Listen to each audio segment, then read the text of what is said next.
Oui, bonjour à tout le monde. Je suis médecin épidémiologiste. En tant que chercheur INSERM, j'ai travaillé à la prévention des cancers au Centre anticancéreux de Montpellier.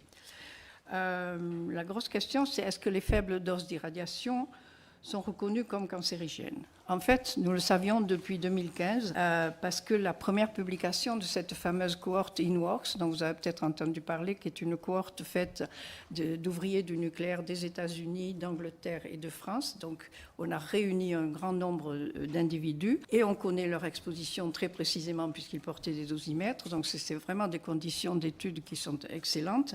Et déjà en 2015, il y avait une première publication qui montrait que des ouvriers qui avaient reçu moins de 5 millicires vertes accumulées sur 5 ans avaient présenté des leucémies myéloïdes. Et récemment, il y a une autre publication qui montre en fait que des tumeurs solides sont également développées par ces ouvriers. Ça fait depuis 8 ans après la première publication. On a montré qu'il y a une relation linéaire entre la dose d'irradiation et l'apparition de cancer. Et une dose linéaire, vous le savez, ça veut dire que même à la plus petite irradiation, il y aura un risque de cancer qui est plus faible évidemment que si vous en recevez beaucoup, mais qui voilà. Autre chose que ça a démontré, c'est qu'en fait, le débit de dose n'est pas important. Pendant longtemps, on a cru que c'était une dose délivrée en à-coup comme ça était extrêmement importante et plus dangereuse. C'est pas vrai. Les doses accumulées sur 5 ans, justement, 6-5 ans, sont au moins aussi dangereuses. Ce concept de carcinogénicité des faibles doses s'applique aux irradiations externes essentiellement, ne s'applique pas de façon aussi importante aux contaminations, c'est-à-dire quand vous avez respiré ou ingéré des matériaux radioactifs, parce que là s'ajoute à l'effet direct des irradiations la fonction perturbée de l'organe qui reçoit la cancérogénicité. Donc il nous a fallu 8 ans de lutte entre les épidémiologistes et les physiciens pour arriver à démontrer cette relation linéaire et le fait que les faibles doses d'irradiation étaient effectivement cancérigènes.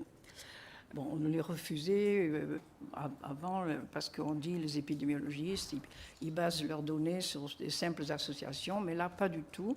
Nous avons justement la construction de cette relation linéaire qui démontre qu'il y a un effet des faibles doses d'irradiation. Ces larges cohortes donc, nous ont permis de montrer cette relation linéaire en prenant tous les facteurs de confusion. Parce que vous savez qu'on dit toujours, par exemple, pour les mineurs d'uranium, c'était le tabac, etc., c'est la pollution atmosphérique, tandis que là, avec cette large cohorte, on peut avoir des informations précises sur les autres expositions et savoir si ce qui est très probablement réellement dû au cancérigène.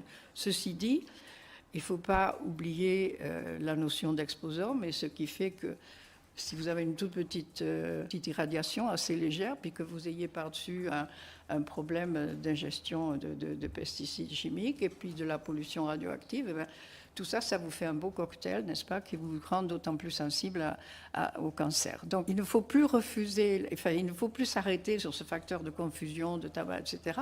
Il faut le voir au contraire comme une addition de risques. Et donc, même un risque un peu faible en radiation ionisante, ajouté à d'autres, ben, c'est très prône à la carcinogénicité. Voilà, donc il nous a fallu 8 ans de lutte entre épidémiologistes et physiciens qui refusaient nos conclusions, qu'ils disaient basées sur de seules associations. Et il a fallu ces larges cohortes avec de larges variations d'exposition pour que soient pris en compte les éventuels facteurs de confusion pour pouvoir dessiner cette relation linéaire et convaincre les incorruptibles nucléaires de l'effet des faibles doses. Je crois que maintenant, il n'est plus question de discuter cet aspect. Les faibles doses sont cancérigènes, il y a une relation linéaire et donc il ne faut absolument pas, un de nos amis qui est pourtant antinucléaire disait encore l'effet des faibles doses est en débat, je m'insurge contre ça. Il ne faut surtout pas se laisser aller à dire ça. Ce n'est pas vrai. On sait que les faibles doses sont cancérigènes. Alors, ce concept, évidemment, concerne essentiellement les ouvriers du nucléaire, parce que ce sont eux qui vont être exposés à de faibles doses d'irradiation. Mais en dehors des accidents, où, bien entendu, il reste assez longtemps après une exposition aux faibles doses d'irradiation. Donc moi, c'est l'essentiel de ce que je voulais vous dire, c'est qu'on est sûr que les faibles doses d'irradiation sont cancérigènes. Et c'est quelque chose qui n'est plus discutable. C'est largement démontré par de solides études épidémiologiques.